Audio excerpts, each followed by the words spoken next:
to another episode of Living Fully Fit. I'm Coach AG. Thanks for watching. Make sure to subscribe down below, hit the notification bell, and send me a like. And if you know anybody who can benefit from videos like this, go ahead and share as well. Let's dive into emotions, emotional fitness, and in particular, how we regulate our emotions. I'm going to start off by saying this. Emotions are vital. They're important. But even more so, how we express our emotions is the most important factor here. We are in a society that teaches and honestly encourages expressing emotion without consequence. Just share how you feel. Don't worry about it because your feelings matter. And I don't want to negate having feelings and emotions, but having healthy emotions is the most important factor of all this. How we express them, especially. Because how you express your emotion will dictate your path, it'll dictate your relationships, and it'll dictate your overall mental health. But we have to understand how we do that. And here's the thing, we feel many times emotions, and because we feel it, we just act out. We act out without thought, and we justify it with the fact that it's our emotions and our emotions are important to us. And because they're important to us, we'll just express them in every which way. And the reality is, those emotions that we express have consequences. You may not think they do because they're just your emotions and you can just feel whatever you want to feel, but how you express them is going to have a consequence. It's going to have either a good or negative consequence. Our emotions help us discover what we can or cannot tolerate. Let's just be honest here. Emotions are important. Our emotions are the driving force of how we make decisions a lot of times. Emotions, honestly, if you think about it throughout history, are what wars have started from emotions, because someone feels a certain way and they act upon that. We have to be very careful and we have to be very calculated on how we express that emotion. Our emotions, without emotions, honestly, we wouldn't know our passions. When our boundaries have been violated, when we are in an unhealthy relationship, and so much more. We need emotions to survive and flourish. However, some emotions will not benefit your life in any sort of way. Emotions are like spices in the recipe of life. Add too much, and things get overwhelming. Add too little, and you're not being true to yourself and being honest. But without some regulation, emotions can steer us into choppy waters. Unbridled anger might lead to impulsive actions. Unchecked fear can paralyze decision making, and constant anxiety can wear us down. It's like letting a toddler drive a car. It might seem amusing and cute at first, but it's a disaster waiting to happen. Emotional regulation is like the steering wheel that helps us navigate the ups and downs of life on the highway of life, keeping us on the right track. So picture this: uncontrolled emotions as a roller coaster without any safety harnesses. Expressing emotions without a filter or restraint can lead to a roller coaster of consequences. Unchecked anger might burn bridges, unchecked sadness could isolate you, and unchecked joy might lead you to impulsive decisions. It's like letting a bull loose in a china shop. Broken pieces everywhere, and uncontrolled expression can strain relationships. It hinders effective communication and even impacts your overall well being. It's all about finding the Goldilocks zone when it comes to our emotions. Just right amount of expression to keep emotional roller coaster on a thrilling but safe ride. We have to understand our emotions. We have to understand why we feel what we feel and how to express it in a way that doesn't hurt us, that doesn't prohibit good, healthy relationships, that keeps clear boundaries and keeps us safe. So, how do we do that? How do we master our emotions? How do we regulate that? So, let's dive into some steps here that's going to help benefit you. So, here are some steps to realign your emotions. One, identify and label your emotions. Start by recognizing what you're feeling. Give it a name. Is it frustration? Is it sadness? Is it excitement? Or is it a mix of emotions? You have to be honest about what you're feeling. Once you figure out what you're feeling, then you can go to the next step. Pause and breathe. Many of us don't do that. We feel the emotion and we just let it out. and we don't pause and breathe and think about what we're about to say or express or whatever. We have to hit the emotional pause button and take a few deep breaths and create a buffer between the initial emotion and your response. When you learn to do that, then you're able to kind of control and regulate and express at the right time, the right place, the right situation.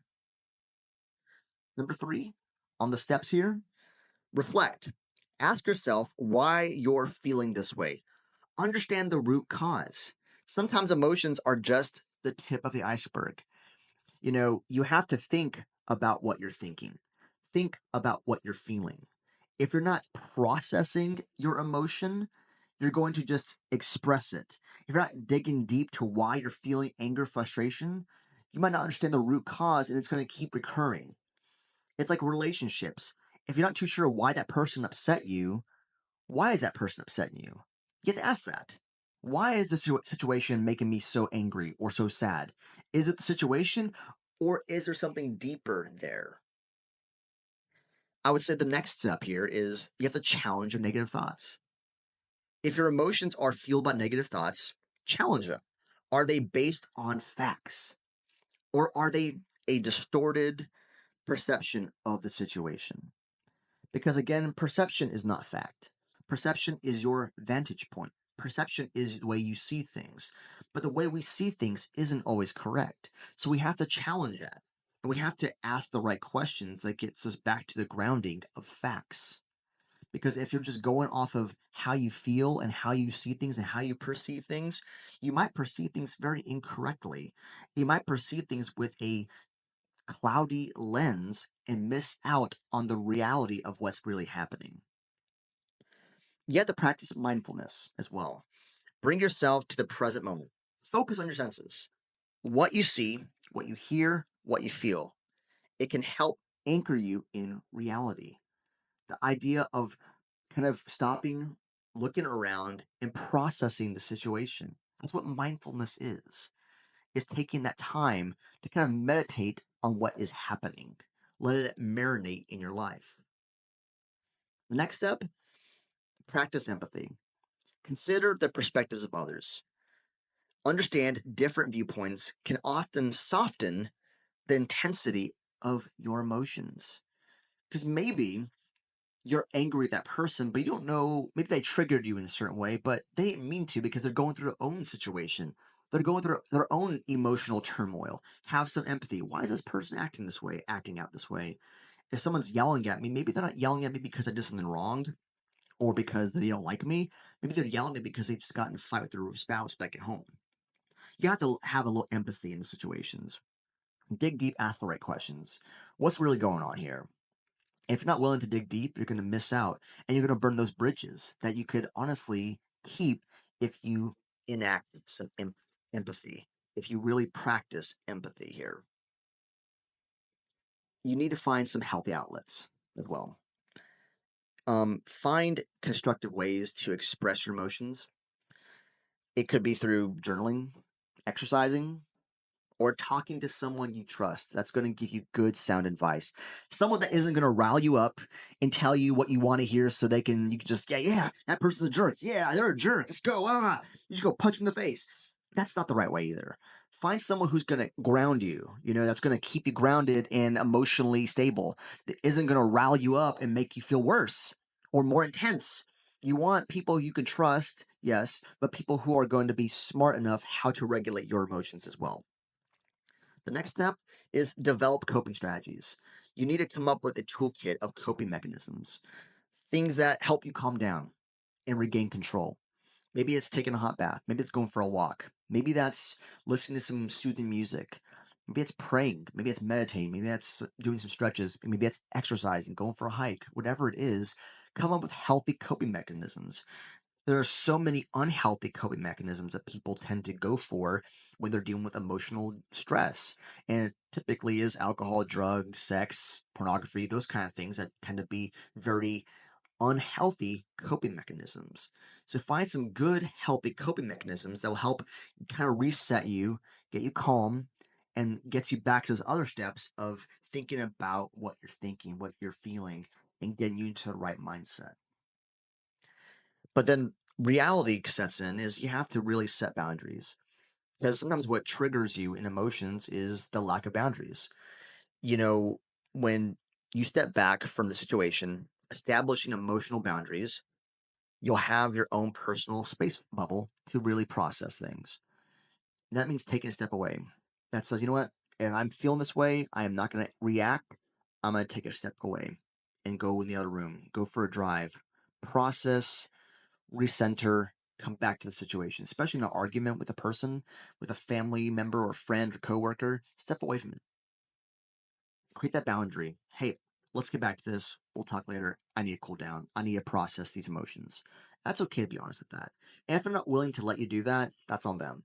But you need to put that boundary line and say, for me to really regulate my emotion, to understand my emotion, to not react in a certain way, I need to create a boundary.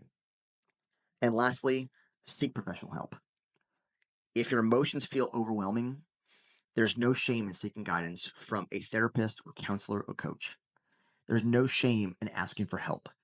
When you've tried all the steps and they're not working still, it's okay. Ask for help if it's a friend, a chaplain, a pastor, someone who can help maybe be that listening ear and give you some guidance and direction. But seek professional help. There's nothing wrong with that. Remember, it's not about suppressing emotions, but navigating them with finesse. I'm not telling you your emotions are irrelevant, even though some are. I'm not telling you not to have emotions and not to express emotions. I'm telling you that you need to learn how to navigate through them.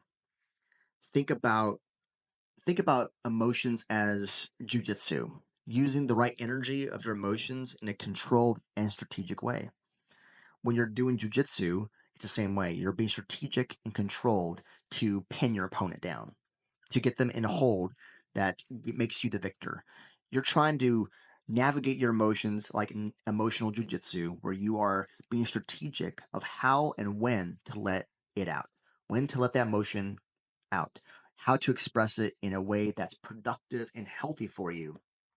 And especially when it comes to relationships, our emotions affect relationships all the time and how you express them.